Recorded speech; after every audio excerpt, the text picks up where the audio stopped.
ارحان یا ارحان نام رکھنا کیسا ہے؟ اگر کوئی بندہ اپنے بیٹے کا نام ارحان رکھتا ہے، حمزہ را ح الف نون، یا ارحان رکھتا ہے حمزہ را ہا، یعنی کہ جس کو گول ہا یا دو چشمی ہا کہہ دیتے ہیں، اس کے ساتھ ارحان، تو یہ دونوں الفاظ بطور نام کے رکھنا کیسا ہے؟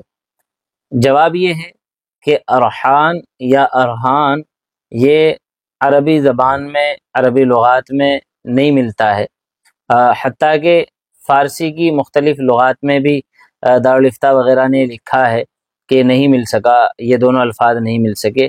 ہاں، ایک لفظ آتا ہے ارحان، جس کے معنی گروی رکھنے کے آتے ہیں، کسی چیز کو پیشگی ادا کر دینے کے آتے ہیں۔